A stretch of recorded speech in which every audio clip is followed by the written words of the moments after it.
ഇനി അടുത്തായിട്ട് പഠിക്കാൻ പോകുന്നതാണ് ഫീച്ചേഴ്സ് ഓഫ് പ്ലാനിങ്. പ്ലാനിങ്ങിൻ്റെ പ്രത്യേകതകൾ, സവിശേഷതകൾ എന്തൊക്കെയാണ്, അതിൻ്റെ ഫീച്ചേഴ്സ് എന്നുള്ള കാര്യമാണ് പഠിക്കാൻ പോകുന്നത്. അതിലൊന്നാമത് പറഞ്ഞിരിക്കുന്നത് planning focus on achieving objectives. Objectives എന്ന് പറഞ്ഞാൽ നമുക്കറിയാം ലക്ഷ്യങ്ങളാണ്.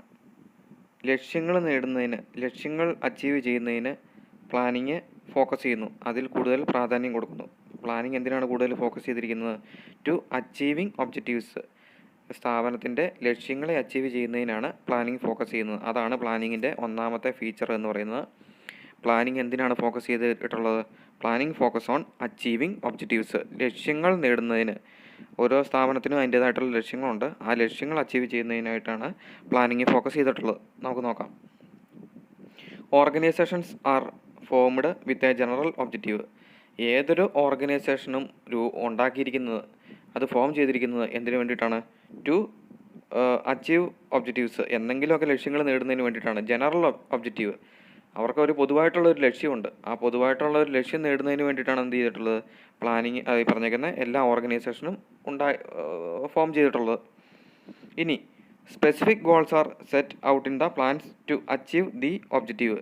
അപ്പം അവിടെ പറഞ്ഞിരിക്കുകയാണ്, ഈ ഒബ്ജക്റ്റീവ് അച്ചീവ് ചെയ്യുന്നതിന് ചെയ്തിരിക്കുന്ന മറ്റൊരു കാര്യമാണ് സ്പെസിഫിക് ഗോൾസ് എന്ന് പറഞ്ഞാൽ ചില പ്രത്യേക ലക്ഷ്യങ്ങൾ ഓരോ ഓർഗനൈസേഷനിലും ഉണ്ട്. എന്ന് പറഞ്ഞാൽ അത് പൊതുവായിട്ടുള്ള ഒരു ലക്ഷ്യം അച്ചീവ് ചെയ്യുന്നതിന് വേണ്ടിയിട്ടാണ് ഈ സ്പെസിഫിക് ഗോൾസ് അവിടെ സെറ്റ് ചെയ്യുന്നത്. എന്ന് പറഞ്ഞിട്ടുണ്ടെങ്കിൽ നമ്മൾ കുറച്ച് മുമ്പ് പറഞ്ഞ എക്സാമ്പിൾ, കുറച്ച് കഴിഞ്ഞ ടോപ്പിക്ക് പറഞ്ഞ എക്സാമ്പിൾ പോലെ തന്നെ 30 ലക്ഷം രൂപയുടെ സെയിൽസ് കൂട്ടുക എന്നുള്ളതാണ് ലക്ഷ്യം. അപ്പോൾ അതിന് വേണ്ടിയിട്ട് ആ ഒരു ലക്ഷ്യം അച്ചീവ് ചെയ്യുന്നതിനായിട്ട് ഒരു മാസം കൊണ്ട് 30 ലക്ഷം രൂപയുടെ സെയിൽസ് കൂട്ടുന്നതിനായിട്ട്, അല്ലെങ്കിൽ ഒരു വർഷം കൊണ്ട് വിചാരിക്കുക, ഒരു വർഷം കൊണ്ട് 30 ലക്ഷം രൂപയുടെ സെയിൽസ് കൂട്ടുക എന്നുള്ളതാണ് ലക്ഷ്യം. അപ്പോൾ ആ ഒരു ലക്ഷ്യത്തിന് വേണ്ടിയിട്ട് കുറച്ച് സ്പെസിഫിക് ഗോൾസും അവിടെ ഉണ്ടാകും. അതിനെയാണ് പ്ലാനിങ് എന്ന് വിളിക്കുന്നത്. ആ ലക്ഷ്യം അച്ചീവ് ചെയ്യുന്നതിനായിട്ട് കുറേ സ്പെസിഫിക് ഗോൾസ് അവിടെ സെറ്റ് ചെയ്യും. അതിനെയാണ് നമ്മൾ എന്തെന്ന് വിളിക്കുന്നത്? പ്ലാനിങ് എന്ന് വിളിക്കുന്നത്. അപ്പോൾ ആ സ്പെസിഫിക് ഗോൾസ് ചിലപ്പോൾ അഡ്വർടൈസ്മെൻറ്റ് കൂട്ടുക എന്നുള്ളതായിരിക്കാം, പരസ്യം കൂട്ടിയ സെയിൽസ് കൂടും. മാർക്കറ്റിങ്ങിൻ്റെ സ്ട്രാറ്റജി മാറ്റുക എന്നുള്ളതായിരിക്കാം, ഡിസ്കൗണ്ട് കൊടുക്കുക എന്നുള്ളതായിരിക്കാം, ഇൻസെൻറ്റീവ് കൊടുക്കുക എന്നുള്ളതായിരിക്കാം, ട്രെയിനിങ് കൊടുക്കുക എന്നുള്ളതായിരിക്കാം. ഇതെല്ലാം എന്തായിട്ട് വരും? സ്പെസിഫിക് ഗോൾസ് ആയിട്ട് വരും. ഇതെല്ലാം എന്തിൻ്റെ ഹെഡിൻ്റെ താഴെ വരും? പ്ലാനിങ്ങിൻ്റെ എന്ന് പറഞ്ഞ ഹെഡിൻ്റെ താഴെയായിട്ട് വരും. അപ്പോൾ ഒരു ജനറൽ ഒബ്ജക്റ്റീവ് അച്ചീവ് ചെയ്യുന്നതിനായിട്ട് നമ്മൾ തയ്യാറാക്കുന്ന എന്തൊരു സ്പെസിഫിക് പ്ലാനിനെ നമ്മൾ വിളിക്കുന്ന പേരാണ് പ്ലാനിങ് എന്ന് നമ്മൾ വിളിക്കുന്നത്. അപ്പോൾ അവിടെ പറഞ്ഞിരിക്കുകയാണ്, thus planning focus on achieving objective. ഇങ്ങനെ ഈ സ്പെസിഫിക് ഗോൾസ് സെറ്റ് ചെയ്യുന്ന വഴി പ്ലാനിങ് എന്ത് ചെയ്യുകയാണ്? Focus on achieving objective. അവരവരുടെ ഒബ്ജക്റ്റീവ്, ലക്ഷ്യം അച്ചീവ് ചെയ്യുന്നതിനായിട്ട് അവർ ഫോക്കസ് ചെയ്യുകയാണ്, പ്ലാനിങ് ഫോക്കസ് ചെയ്യുകയാണ് അവിടെ ചെയ്യുന്നത്. ഒന്നാമത്തെ ഫീച്ചേഴ്സിനകത്ത് പറഞ്ഞിട്ടുള്ള പോലെ planning focus on achieving objectives. ഏതൊരു ഓർഗനൈസേഷനും ഫോം ചെയ്തിട്ടുള്ളത് എന്തെങ്കിലുമൊക്കെ ലക്ഷ്യങ്ങൾ കൈവരിക്കുന്നതിനായിട്ടാണ്. ആ ലക്ഷ്യങ്ങൾ കൈവരിക്കുന്നതിനായിട്ട് ചില പ്രത്യേക ഗോൾസ്, സ്പെസിഫിക് ഗോൾസ് ഉണ്ടാക്കുന്നുണ്ട്. അതിനെയാണ് നമ്മൾ പ്ലാനിങ് എന്ന് വിളിക്കുന്നത്. അപ്പോൾ ആ ഒരു സ്പെസിഫിക് ഗോൾസ് ഉള്ളതുകൊണ്ട് മാത്രമാണ് അത് വഴി മാത്രമാണ് ഇന്ന് നമ്മൾ അച്ചീവ് ചെയ്യുന്നത്. ഒരു കോമൺ ആയിട്ടുള്ള ഒബ്ജക്റ്റീവ് നമ്മൾ അച്ചീവ് ചെയ്യുന്നത്. അതുകൊണ്ട് തന്നെ നമുക്ക് എന്ത് വിളിക്കാം? പ്ലാനിങ് ഫോക്കസ് ചെയ്തിരിക്കുന്നത് എന്തിനെയാണ്? To achieving objective. ലക്ഷ്യങ്ങളെ അച്ചീവ് ചെയ്യുന്നതിനായിട്ടാണ് പ്ലാൻ ഫോക്കസ് ചെയ്യുന്നതെന്ന് നമുക്ക് പറയാനായിട്ട് സാധിക്കും. ഇനി അടുത്തത് രണ്ടാമത് പറഞ്ഞിരിക്കുന്നതാണ് planning is a primary function of management. ഒരു മാനേജ്മെൻറ്റിൻ്റെ ഫങ്ഷൻസിൻ്റെ അകത്ത് ഏറ്റവും പ്രാധാന്യമുള്ളതും ഏറ്റവും ആദ്യം വരുന്നതുമായിട്ടുള്ള ഒരു ഫങ്ഷനാണ് പ്ലാനിങ് എന്ന് പറയുന്നത്. അതുകൊണ്ട് തന്നെ നമ്മൾ പ്ലാനിങ്ങിനെ വിളിക്കുന്നതാണ് പ്രൈമസി ഓഫ് പ്ലാനിങ്. പ്ലാനിങ്ങിൻ്റെ പ്രാധാന്യം, അല്ലെങ്കിൽ പ്രൈമറി ഫങ്ഷൻ ഓഫ് മാനേജ്മെൻറ്റ്. മാനേജ്മെൻറ്റിൻ്റെ പ്രൈമറി ഫങ്ഷൻ എന്താണ്? പ്ലാനിങ് ആണ്. ഈ ഒരു രണ്ടാമത്തെ ഫീച്ചർ പല എക്സാമിനും 2 മാർക്കിനും 1 മാർക്കിനൊക്കെ ആയിട്ട് കണ്ടിട്ടുണ്ട്. എന്താണ് പ്ലാനിങ്ങിൻ്റെ പ്രാധാന്യം, എന്തുകൊണ്ടാണ് പ്ലാനിങ്ങിനെ പ്രൈമസി ഓഫ് പ്ലാനിങ് എന്ന് വിളിക്കുന്നത് എന്നുള്ള കാര്യം, അത് എന്താണെന്ന് നമുക്ക് നോക്കാം.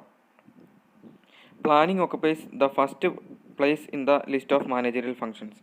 മാനേജറിയൽ ഫങ്ഷൻ്റെ അകത്ത് ആദ്യം തന്നെ ലിസ്റ്റ് ചെയ്തിരിക്കുന്ന ഒരു ഫങ്ഷനാണ് പ്ലാനിങ് എന്ന് പറയുന്നത്. Planning proceeds other functions of management. പറഞ്ഞേക്കുന്ന മറ്റ് ഫങ്ഷൻസിൻ്റെ എല്ലാം മുമ്പ് തന്നെ ഉണ്ടായിട്ടുള്ള ഒരു ഫങ്ഷൻ എന്ന് പറയുന്നത് ഈ പറഞ്ഞേക്കുന്ന പ്ലാനിങ് എന്ന് പറയുന്ന ഒന്നാം സ്ഥാനം.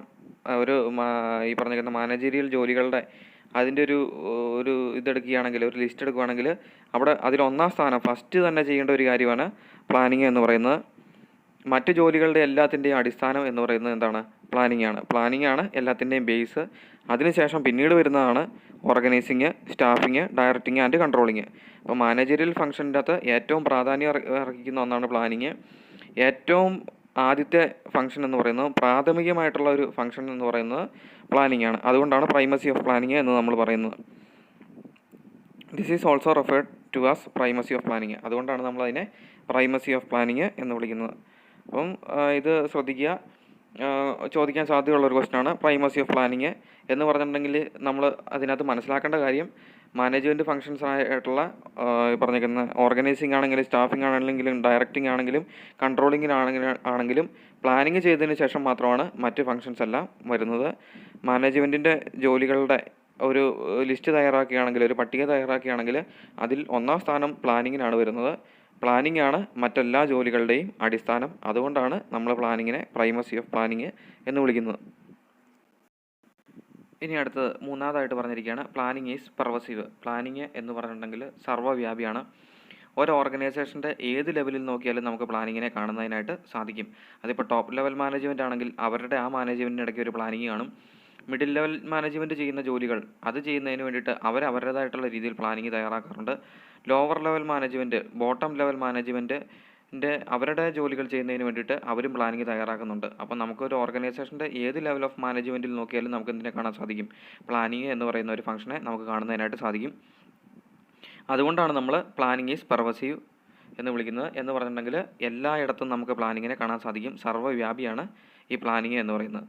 മാനേജ്മെൻറ്റ് ഈസ് പെർവസീവ് ഫംഗ്ഷൻ എന്ന് നമ്മൾ പഠിച്ചതാണ്. മാനേജ്മെൻറ്റിനെ എവിടെ നോക്കിയാലും കാണാൻ സാധിക്കും എന്ന് പറയുന്ന പോലെ തന്നെ പ്ലാനിങ്ങിനെയും ഒരു ഓർഗനൈസേഷൻ്റെ ഏത് ലെവൽ ഓഫ് മാനേജ്മെൻറ്റ് നോക്കിയാലും നമുക്ക് കാണുന്നതിനായിട്ട് സാധിക്കും. Planning function is required to be performed by managers at all levels as well as in the departments of the organisation. ഇവിടെ പറഞ്ഞിരിക്കുകയാണ് planning function is required to be performed by managers at all levels. എല്ലാ ലെവലിലുള്ള മാനേജേഴ്സും ചെയ്യേണ്ട ഒരു ഡ്യൂട്ടിയാണ് എന്തെന്ന് പറയുന്നത് planning എന്ന് പറയുന്നത്. As well as all department of the organisation. അതോടൊപ്പം തന്നെ എല്ലാ ഡിപ്പാർട്ട്മെൻറ്റിലുള്ള മാനേജേഴ്സും, ഒരു ഓർഗനൈസേഷനകത്ത് വരുന്ന എല്ലാ ഡിപ്പാർട്ട്മെൻറ്റും, അവിടെ ഒരുപാട് ഡിപ്പാർട്ട്മെൻറ്റും കാര്യങ്ങളുണ്ട്. Purchase, sale, finance, marketing, HR, അങ്ങനെ പറഞ്ഞ് പല ഡിപ്പാർട്ട്മെൻറ്റുകൾ ഒരു ഓർഗനൈസേഷനകത്തുണ്ട്. അവരെല്ലാവരും ഓരോ ഡിപ്പാർട്ട്മെൻറ്റിൻ്റെ ഭാഗമായിട്ടും ചെയ്യേണ്ട ഒരു കർത്തവ്യമാണ് എന്തെന്ന് പറയുന്നത് പ്ലാനിങ് എന്ന് പറയുന്നത്. ഇനി അടുത്ത് the degree importance and magnitude of planning depends on the level at which it is undertaken. ഇനി അടുത്തായിട്ട് അവിടെ പറഞ്ഞിരിക്കുകയാണ് ഈ ഒരു പ്ലാനിങ്ങിൻ്റെ പ്രാധാന്യം അല്ലെങ്കിൽ ഇതിൻ്റെ ഒരു സൈസ്, വലിപ്പം എന്നിവ ഏത് തലത്തിലാണോ, ഏത് ലെവൽ ഓഫ് മാനേജ്മെൻറ്റിലാണോ അത് ചെയ്യുന്നത് അതിനെ ആശ്രയിച്ചിട്ടിരിക്കും. ഇപ്പം ടോപ്പ് ലെവൽ മാനേജ്മെൻറ്റിലാണെങ്കിൽ ചിലപ്പോൾ അതിൻ്റെ പ്രാധാന്യം, അതിൻ്റെ സൈസ് എന്ന് പറയുന്നതൊക്കെ കൂടുതലായിരിക്കും. അത്രത്തോളം പ്രാധാന്യം മിഡിൽ ലെവൽ മാനേജേഴ്സിൻ്റെ അടുത്ത് വന്നിരിക്കില്ല. അപ്പം അതിൻ്റെ സൈസ് എന്ന് പറയുന്നത് ചിലപ്പോൾ കുറവായിരിക്കും. അതിനേക്കാൾ കുറഞ്ഞ സൈസിലായിരിക്കും ലോവർ ലെവൽ മാനേജ്മെൻറ്റിൻ്റെ അടുത്തുള്ള പ്ലാനിങ് എന്ന് പറയുന്ന ജോലി. നമുക്ക് നോക്കാം, അതിൻ്റെ അവിടെ ഒരു എക്സാമ്പിൾ പറഞ്ഞിട്ടുണ്ട്. For example, top management undertakes planning for the organisation as a whole. ഇവിടെ പറഞ്ഞിരിക്കുകയാണ് ടോപ്പ് ലെവൽ മാനേജ്മെൻറ്റ് ഒരു പ്ലാനിങ് തയ്യാറാക്കുകയാണെങ്കിൽ അത് ഓർഗനൈസേഷന് മൊത്തം വേണ്ടിയിട്ടായിരിക്കും ആ ഒരു പ്ലാനിങ് നടത്തുന്നത്. കാരണം അവരുടെ ലക്ഷ്യം എന്ന് പറയുന്ന ആ ഓർഗനൈസേഷന് മൊത്തം വരുന്ന ഒരു ലക്ഷ്യത്തെ കണ്ടുകൊണ്ടാണ് അവരൊരു പ്ലാൻ തയ്യാറാക്കുന്നത്. അപ്പോൾ ടോപ്പ് ലെവൽ മാനേജ്മെൻറ്റിൻ്റെ ഒരു പ്ലാനിങ് എന്ന് പറയുന്നത് അത് മിഡിൽ ലെവൽ മാനേജ്മെൻറ്റിനെ സ്വാധീനിക്കും, ലോവർ ലെവൽ മാനേജ്മെൻറ്റിനെ സ്വാധീനിക്കും. ആ രീതിയിലാണ് ടോപ്പ് ലെവൽ മാനേജ്മെൻറ്റ് ഒരു പ്ലാൻ തയ്യാറാക്കുന്നത്. ഇനി middle level management does the departmental planning. ഇനി മിഡിൽ ലെവൽ മാനേജ്മെൻറ്റ് പ്ലാനിങ് തയ്യാറാക്കുകയാണെങ്കിലോ അതൊരു ഡിപ്പാർട്ട്മെൻറ്റൽ പ്ലാനിങ് ആണ്. അവർക്ക് അവരുടേതായ ഡിപ്പാർട്ട്മെൻറ്റിലെ ജോലികൾ ചെയ്യുക എന്നുള്ളതാണ് അവരുടെ ലക്ഷ്യം. അപ്പോൾ അത് ഏറ്റവും മനോഹരമായിട്ട് ചെയ്തു തീർക്കുന്നതിന് വേണ്ടിയിട്ടുള്ള ഒരു പ്ലാനിങ് ആണ് മിഡിൽ ലെവൽ മാനേജ്മെൻറ്റ് തയ്യാറാക്കുന്നത്. ഇപ്പം മിഡിൽ ലെവൽ മാനേജ്മെൻറ്റ് കേസ് പറയുകയാണെങ്കിൽ ഇപ്പം മാർക്കറ്റിംഗ് ഡിപ്പാർട്ട്മെൻറ്റ് എങ്ങനെ സെയിൽസ് കൂട്ടാം എന്നതിനെ പറ്റിയിട്ടാണ് അവർ ചിന്തിക്കുന്നത്. ഫിനാൻസ് ഡിപ്പാർട്ട്മെൻറ്റ് എങ്ങനെ കോസ്റ്റ് കുറച്ചൊരു പ്രോഡക്റ്റ് വിപണിയിൽ ഇറക്കാൻ സാധിക്കും എന്നുള്ളതിനെ പറ്റിയിട്ടായിരിക്കും അവർ ചിന്തിക്കുന്നത്. അല്ലെങ്കിൽ എങ്ങനെ പ്രോഫിറ്റ് കൂട്ടാം എന്നുള്ളതിനെ പറ്റിയിട്ടായിരിക്കും അവർ ചിന്തിക്കുന്നത്. HR ഡിപ്പാർട്ട്മെൻറ്റ് എങ്ങനെ ഏറ്റവും നല്ല മിടുക്കരായിട്ടുള്ള ഉദ്യോഗാർത്ഥികളെ ഇവിടെ ജോലിയിൽ പ്രവേശിപ്പിക്കാൻ പറ്റും, അല്ലെങ്കിൽ കഴിവ് കുറഞ്ഞ എംപ്ലോയീസിന് ട്രെയിനിങ് കൊടുക്കുന്നതിനെ പറ്റിയും മറ്റുമാണ് അവർ പ്ലാൻ ചെയ്യുന്നത്. അങ്ങനെ ഓരോ മിഡിൽ ലെവൽ മാനേജ്മെൻറ്റിനോട്ട് വരികയാണെങ്കിൽ അവർ ഡിപ്പാർട്ട്മെൻറ്റൽ പ്ലാനിംഗ് ആണ് തയ്യാറാക്കുന്നത്. അത് ടോപ്പ് ലെവൽ മാനേജ്മെൻറ്റ് തയ്യാറാക്കുന്ന പോലെ ഒരു ഓർഗനൈസേഷന് മൊത്തത്തിൽ വേണ്ടി തയ്യാറാക്കേണ്ട കാര്യമില്ല. ഓരോ ഡിപ്പാർട്ട്മെൻറ്റിനെയും ബാധിക്കുന്ന രീതിയിൽ അതിൻ്റെ സൈസും പ്രാധാന്യവും എല്ലാം ടോപ്പ് ലെവൽ മാനേജ്മെൻറ്റിൻ്റെ പ്ലാനിങ്ങിനെ അപേക്ഷിച്ച് നോക്കുകയാണെങ്കിൽ കുറവായിരിക്കും. ഇനി അടുത്തത് പറയുകയാണെങ്കിൽ at the lower level day to day operational planning is done by supervisors. ഇനി ലോവർ ലെവലിലോട്ട് വരികയാണെങ്കിലോ അവിടുത്തെ സൂപ്പർവൈസർമാർ തയ്യാറാക്കുന്നത് 1 മാസത്തേക്ക് 1 വർഷത്തേക്കുള്ള പ്ലാനിംഗ് ഒന്നുമല്ല, ഓരോ ദിവസവും ചെയ്ത് തീർക്കേണ്ട ജോലികളെ പറ്റിയിട്ടാണ് അവർ പ്ലാനിങ് തയ്യാറാക്കുന്നത്. അപ്പോൾ അത് മിഡിൽ ലെവൽ മാനേജ്മെൻറ്റും ടോപ്പ് ലെവൽ മാനേജ്മെൻറ്റിൻ്റെ പ്ലാനുമായിട്ട് കമ്പയർ ചെയ്യുമ്പോൾ ഏറ്റവും കുറഞ്ഞ സൈസും പ്രാധാന്യവും ഇതിനായിരിക്കും ഈ ഓപ്പറേഷണൽ ലെവലിലുള്ള ലോവർ ലെവൽ മാനേജേഴ്സിൻ്റെ ഒരു പ്ലാനിങ്ങിനായിരിക്കും ഏറ്റവും സൈസും തോതും ഈ പറഞ്ഞേക്കുന്ന പ്രാധാന്യം എല്ലാം കുറവായിട്ട് നമുക്ക് കാണാൻ സാധിക്കുക. അത് അവരുടെ ജോലിയുടെ സ്വഭാവത്തെയും മറ്റും ആശ്രയിച്ചിട്ടാണ് ഇരിക്കുന്നത്.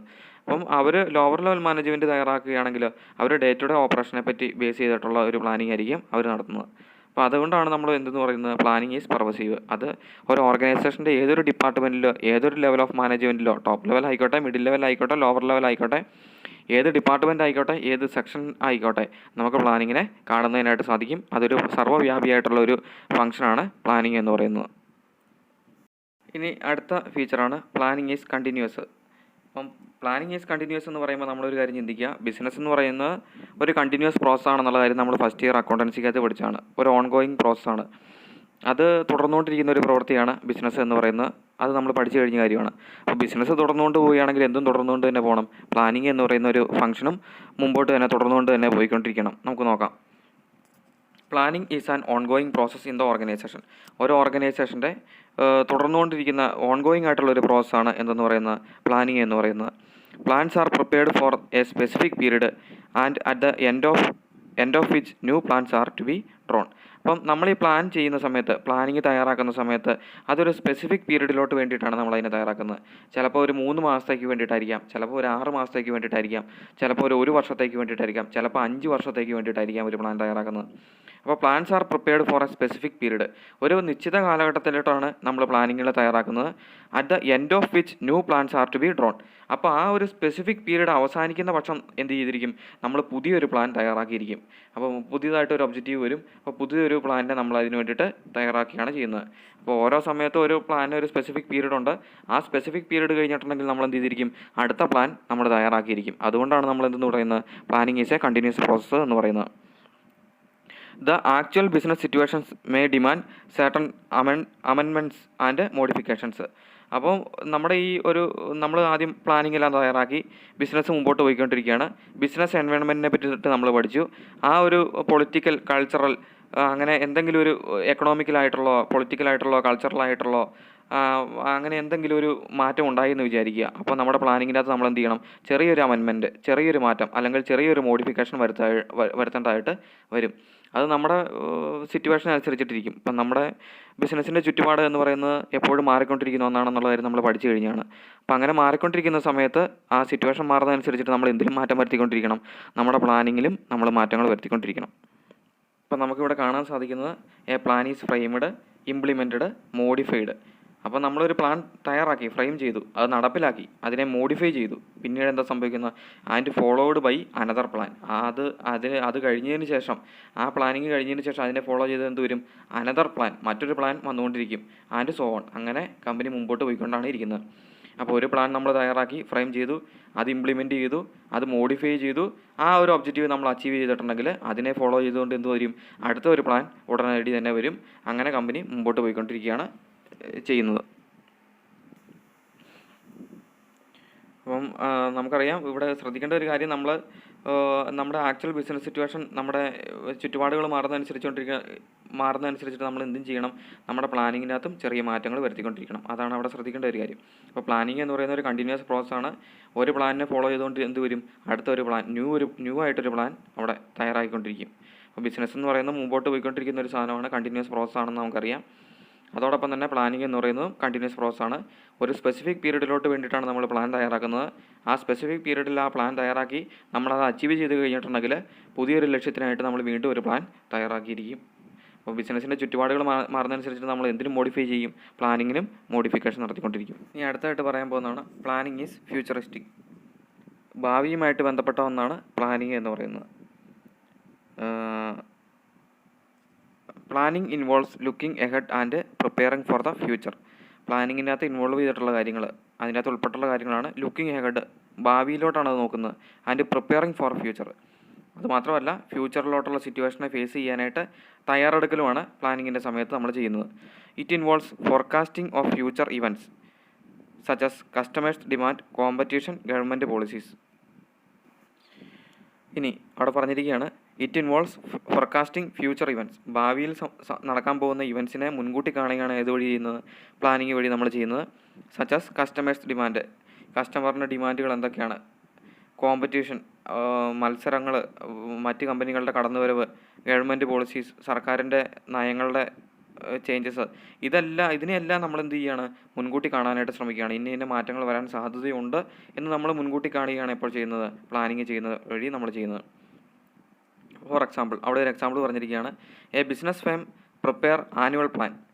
അപ്പോൾ ഒരു ബിസിനസ് ഫേം ഒരു ആനുവൽ പ്ലാൻ തയ്യാറാക്കുകയാണ്, ഒരു വർഷത്തേക്കുള്ളൊരു പ്ലാൻ തയ്യാറാക്കുമ്പോൾ for production and sales based on sales forecast.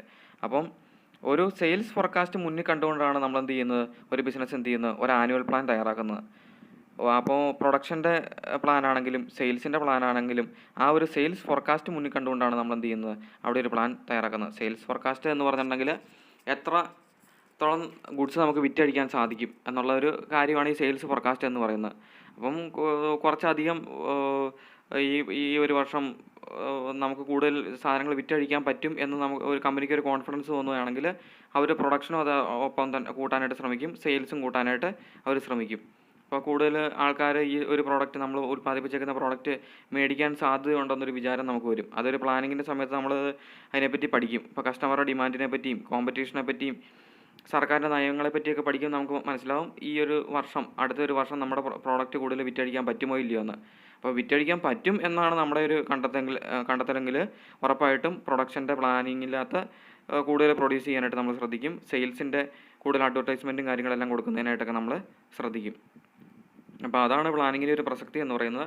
ഫ്യൂച്ചറുമായിട്ട് ബന്ധപ്പെട്ട് കിടക്കുകയാണ്. അപ്പോൾ പ്ലാനിങ് ചെയ്യുന്ന വഴി നമുക്ക് അതിനെ അസോസിയേറ്റ് ചെയ്തിട്ടുള്ള എല്ലാ കാര്യങ്ങളിനകത്തും ചേഞ്ചസ് കൊണ്ടുവരാനായിട്ടും മറ്റും നമുക്ക് സാധിക്കും. ഇനി അടുത്ത് പ്ലാനിങ് ഇൻവോൾവ്സ് ഡിസിഷൻ മേക്കിംഗ്. ഇതുകൊണ്ട് ഉദ്ദേശിക്കുന്നത് പ്ലാനിങ്ങിനകത്ത് ഉൾപ്പെട്ടുള്ള മറ്റൊരു എലമെൻ്റാണ് ഡിസിഷൻ മേക്കിംഗ് എന്ന് പറയുന്നത്. പ്ലാനിങ്ങിൻ്റെ കൂടെ തന്നെയുള്ള വേണ്ടൊരു മറ്റൊരു കാര്യമാണ് ഡിസിഷൻ മേക്കിംഗ്. നമ്മൾ ഫീച്ചറാണ് പഠിക്കുന്നത്, പ്ലാനിങ്ങിൻ്റെ പ്രത്യേകതകളാണ്. അപ്പോൾ പ്ലാനിങ്ങിൻ്റെ ഒപ്പം നമുക്ക് എന്തും വേണം? ഡിസിഷൻ മേക്കിങ്ങിനുള്ളൊരു കപ്പാസിറ്റി കൂടെ ആ സമയത്ത് നമുക്ക് വേണ്ടതായിട്ടുണ്ട്. Planning essentially involves choice from among various alternative. Planning essentially involves, പ്ലാനിങ്ങിനകത്ത് പ്രധാനമായിട്ട് ഉൾപ്പെട്ടുള്ള ഒരു കാര്യമാണ് choice from among various alternative. നമ്മൾ കുറച്ച് കഴിഞ്ഞ ടോപ്പിക്ക് പറഞ്ഞ പോലെ ഒരു കാര്യം സാധിച്ചെടുക്കുന്നതിനായിട്ട് നമ്മുടെ മുമ്പിൽ പല വഴികൾ ഉണ്ടാകാനുള്ള സാധ്യത എന്നല്ല, ഉണ്ട്. ഒരു കാര്യം സാധിക്കുന്നതിനായിട്ട് പല വഴികളും നമ്മുടെ മുമ്പിലുണ്ട്. അതിൻ്റെ അകത്ത് ഏറ്റവും ബെസ്റ്റായിട്ടുള്ള ഒരു കാര്യം തിരഞ്ഞെടുക്കുക എന്നുള്ളതാണ് പ്ലാനിങ്ങിൻ്റെ സമയത്ത് നമ്മൾ ചെയ്യുന്ന ഒരു കാര്യം. If there is only one possible course of action. അപ്പം നമ്മുടെ മുമ്പിൽ ഒരു വഴി മാത്രമേ ഉള്ളൂ, ഒരു ഒബ്ജക്റ്റീവ് അച്ചീവ് ചെയ്യുന്നതിനായിട്ട് നമ്മുടെ മുമ്പിൽ ഒരു വഴി മാത്രമേ ഉള്ളെങ്കിൽ there is no need for planning. അവിടെ നമുക്ക് എന്തിൻ്റെ ആവശ്യമില്ല? പ്ലാനിങ്ങിൻ്റെ ഒരു ആവശ്യം അവിടെ വരുന്നതായിട്ടില്ല. ആ പ്ലാൻ അങ്ങ് എടുത്താൽ മതി. ഒരു പ്ലാൻ മാത്രമേ ഉള്ളൂ, ഒരു വഴി മാത്രമേ നമ്മുടെ കയ്യിലുള്ളൂ. അപ്പോൾ ആ വഴി അങ്ങ് എടുക്കുക എന്നുള്ളേ ഉള്ളൂ. അപ്പോൾ അതിൻ്റെ അകത്ത് കൂടുതൽ ചിന്തിക്കേണ്ടതായിട്ടുള്ള ആവശ്യങ്ങളൊന്നും വരുന്നില്ല. അപ്പം നമ്മുടെ മുമ്പിൽ ഒരുപാട് വഴികളുണ്ടെങ്കിൽ മാത്രമാണ് നമ്മൾ അതിൻ്റെ അകത്തൊരു ഏറ്റവും ബെസ്റ്റായിട്ടുള്ള ഒരു വഴി കണ്ടുപിടിക്കുകയും അതിനായിട്ട് ഡിസിഷൻ മേക്കിങ്ങിനെ ഉപയോഗിക്കുകയും ചെയ്യുന്നത്. Thus planning involves studying and evaluating each alternative. അപ്പം ഇനി പറയാൻ പോകുന്ന പ്ലാനിങ്ങിനകത്ത് വരുന്ന മറ്റു കാര്യങ്ങളാണ്. Planning involves studying and evaluating each alternative. അപ്പോൾ നമ്മൾ ഓരോ വഴികളെ പറ്റിയും, നമുക്ക് ഈ ലക്ഷ്യം നേടുന്നതിനായിട്ട് വരുന്ന പല വഴികളിൽ ഓരോ വഴികളെ പറ്റിയും കൃത്യമായിട്ട് സ്റ്റഡി ചെയ്യുകയും അതിനെ ഇവാലുവേറ്റ് ചെയ്യും, അതിനെപ്പറ്റി പഠിക്കുകയും അതിനെ നന്നായിട്ട് എക്സാമിൻ ചെയ്യുകയും ചെയ്തെങ്കിൽ മാത്രമാണ് നമുക്കൊരു കൃത്യമായിട്ട് നല്ലൊരു ലക്ഷ്യത്തെ അച്ചീവ് ചെയ്യാനായിട്ട് സാധിക്കുകയുള്ളൂ. അപ്പോൾ ഇവിടെ വരുന്ന മറ്റു കാര്യങ്ങളാണ് സ്റ്റഡിയിങ്, ഇവാലുവേറ്റിംഗ് ഓൾട്ടർനേറ്റീവ്. എല്ലാ വഴികളെയും പറ്റിയും കൃത്യമായിട്ട് പഠിക്കുക, ഇവാലുവേറ്റ് ചെയ്യുക, and choosing the most appropriate one. അതിനുശേഷം നമ്മൾ എന്താണ് ചെയ്യേണ്ടത്? ഏറ്റവും അപ്രോപ്രിയേറ്റ് ആയിട്ടുള്ള, ഏറ്റവും അനുയോജ്യമായിട്ടുള്ള ഒരു വഴിയെ തിരഞ്ഞെടുക്കുകയാണ് ചെയ്യേണ്ടത്. അപ്പോൾ പ്ലാനിങ് ഇൻവോൾവ്സ് ഡിസിഷൻ മേക്കിംഗ് എന്ന് പറഞ്ഞിട്ടുണ്ടെങ്കിൽ അവിടെ പറഞ്ഞിട്ടുള്ള കാര്യമാണ്. ഒരുപാട് വഴികൾ നമ്മുടെ മുമ്പിലുണ്ട് ഒരു ലക്ഷ്യത്തെ അച്ചീവ് ചെയ്യുന്നതിനായിട്ട്. അപ്പോൾ ഓരോ ലക്ഷ്യങ്ങളെ പറ്റിയും പ്ലാനിങ്ങിൻ്റെ സമയത്ത് നമ്മൾ സ്റ്റഡി ചെയ്യണം, ഇവാലുവേറ്റ് ചെയ്യണം, ഏറ്റവും ബെസ്റ്റായിട്ടുള്ള ഒരു വഴീനെ നമ്മൾ അവിടെ ചൂസ് ചെയ്യേണ്ടതായിട്ടാണ് അവിടെ വരുന്നത്. അതുകൊണ്ടാണ് പ്ലാനിങ്ങിനകത്ത് ഉൾപ്പെട്ടുള്ള മറ്റൊരു കാര്യമാണ് ഡിസിഷൻ മേക്കിങ്. ഏറ്റവും ബെസ്റ്റായിട്ടുള്ള വഴിയെ തിരഞ്ഞെടുക്കുക എന്നുള്ളതാണ് ഈ ഡിസിഷൻ മേക്കിങ്ങിനകത്ത് വരുന്നത്. ഇനി അടുത്തായിട്ട് അതിനകത്ത് പറയുന്നതാണ് planning is A mental exercise. Planning എന്ന് പറയുന്നത് ഒരു എക്സർസൈസാണ്, ഫിസിക്കൽ എക്സർസൈസ് അല്ല, മെൻ്റൽ എക്സർസൈസ്. നമ്മുടെ തലച്ചോറിനും മറ്റും കൊടുക്കുന്ന ഒരു വ്യായാമമാണെന്ന് പറയുന്നത് പ്ലാനിങ് എന്ന് പറയുന്നത്. Planning is A mental exercise concerned with thinking before doing. ഒരു കാര്യം ചെയ്യുന്നതിന് മുമ്പ് അതിനെപ്പറ്റി ആലോചിക്കുക എന്നുള്ളതാണ് പ്ലാനിങ്ങിനകത്ത് വരുന്നത്. അതൊരു മെൻ്റൽ എക്സർസൈസാണ്. അപ്പോൾ നമ്മുടെ തലച്ചോറിന് നമ്മളൊരു പണി കൊടുക്കുക. നമ്മളൊരു കാര്യം ചെയ്യുന്നതിന് മുമ്പ് അതിനെപ്പറ്റി കൃത്യമായിട്ട് ഇവാലുവേറ്റ് ചെയ്യുകയും സ്റ്റഡി ചെയ്യുകയും ഒക്കെ ചെയ്യുന്നതാണ് പ്ലാനിങ് എന്ന് പറയുന്നത്. അപ്പോൾ അതൊരു മെൻ്റൽ എക്സർസൈസായിട്ടാണ് ഈ ഫീച്ചറിനകത്ത് പറയുന്നത്. It is an intellectual process. ഒരു ബുദ്ധിപരമായിട്ടുള്ള ഒരു പ്രോസസ്സാണെന്ന് പറയുന്നത് പ്ലാനിങ് എന്ന് പറയുന്നത്. ആൻഡ് ഇൻവോൾവ്സ് ഫോർസൈറ്റ്, ദീർഘവീക്ഷണം വേണം അതിൻ്റെ അകത്ത്. ഇമാജിനേഷൻ, നന്നായിട്ട് ഇമാജിൻ ചെയ്യാനുള്ള ഒരു കപ്പാസിറ്റി നമുക്കവിടെ വേണം.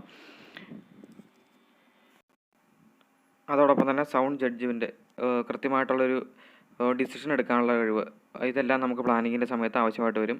അപ്പോൾ ഇതെല്ലാം ഒരു ഇൻ്റലക്ച്വൽ ആയിട്ടുള്ളൊരു പ്രോസസ്സാണ്, ബുദ്ധിപരമായിട്ടുള്ളൊരു പ്രോസസ്സാണ്. അതുകൊണ്ടാണ് നമ്മൾ എന്ന് പറയുന്നത് planning is A mental exercise എന്ന് പറയുന്നത്.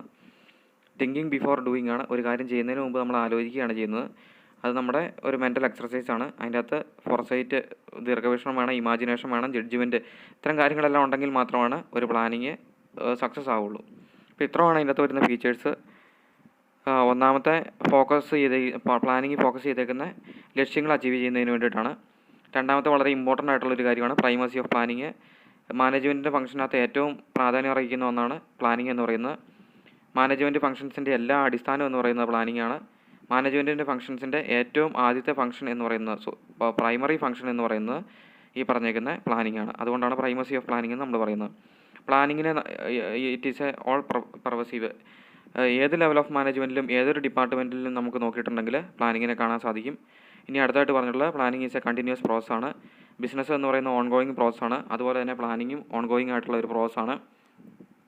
ബിസിനസ്സിൻ്റെ ചുറ്റുപാടുകൾ മാറുന്നതനുസരിച്ചിട്ട് പ്ലാനിങ്ങിൻ്റെ അകത്തും ചെറിയ മോഡിഫിക്കേഷൻ എല്ലാം നമ്മൾ നടത്തുന്നതായിട്ടുണ്ട്. അങ്ങനെ ഒരു മോഡിഫിക്കേഷനൊക്കെ നടത്തി ഒരു ടാർഗറ്റ് അച്ചീവ് ചെയ്തിട്ടുണ്ടെങ്കിൽ തൊട്ടടുത്ത് തന്നെ പുതിയൊരു പ്ലാൻ അവിടെ ഉണ്ടാകുകയും അത് കണ്ടിന്യൂ ചെയ്ത് പോവുകയാണ് ചെയ്യുന്നത്. അതുകൊണ്ടാണ് പ്ലാനിങ്ങിന് നമ്മൾ കണ്ടിന്യൂസ് പ്രോസസ്സ് എന്ന് പറയുന്നത്. ഫ്യൂച്ചറുമായിട്ട് ബന്ധപ്പെട്ട കാര്യമാണ് പ്ലാനിങ്ങിനകത്ത് വരുന്നത്. അതുകൊണ്ടാണ് നമ്മളിതിനെ ഭാവിയുമായിട്ടുള്ള കാര്യങ്ങളാണ് വരുന്നത്. അതുകൊണ്ടാണ് ഫ്യൂച്ചറിസ്റ്റിക് എന്ന് പറയുന്നത്. ഭാവിയിൽ വരാൻ പോകുന്ന എല്ലാ കാര്യങ്ങളും നമ്മൾ ഇതുവഴി മുൻകൂട്ടി കാണാനായിട്ട് ശ്രമിക്കുന്നുണ്ട്. ഇനി പ്ലാനിങ്ങിനകത്ത് ഉൾപ്പെട്ടുള്ള മറ്റൊരു കാര്യമാണ് ഡിസിഷൻ മേക്കിംഗ് എന്ന് പറയുന്നത്. പ്ലാനിങ്ങിൻ്റെ ഒപ്പം തന്നെ ചെയ്യേണ്ട മറ്റൊരു കാര്യമാണ് കൃത്യമായിട്ടുള്ള ഓൾട്ടർനേറ്റീവിനകത്ത് ഏറ്റവും ബെസ്റ്റ് ആയിട്ടുള്ള ഒരെണ്ണം തിരഞ്ഞെടുക്കുക എന്നുള്ളത്. അതുകൊണ്ട് തന്നെ ഡിസിഷൻ മേക്കിങ്ങും പ്ലാനിങ്ങിൻ്റെ ഒപ്പം തന്നെ ചെയ്യേണ്ട ഒരു കാര്യമാണ്. ഇനി അവസാനമായിട്ട് പറഞ്ഞിട്ടുള്ളത് planning is A mental exercise. ഒരു തലച്ചോറുമായിട്ട് ബന്ധപ്പെട്ട അല്ലെങ്കിൽ നമ്മുടെ കപ്പാസിറ്റി കൂട്ടുന്നതിനായിട്ടുള്ള ഒരു ബ്രെയിൻ്റെ കപ്പാസിറ്റി കൂട്ടുന്നതിനായിട്ടുള്ളൊരു എക്സർസൈസാണ് പ്ലാനിങ് എന്ന് പറയുന്നത്.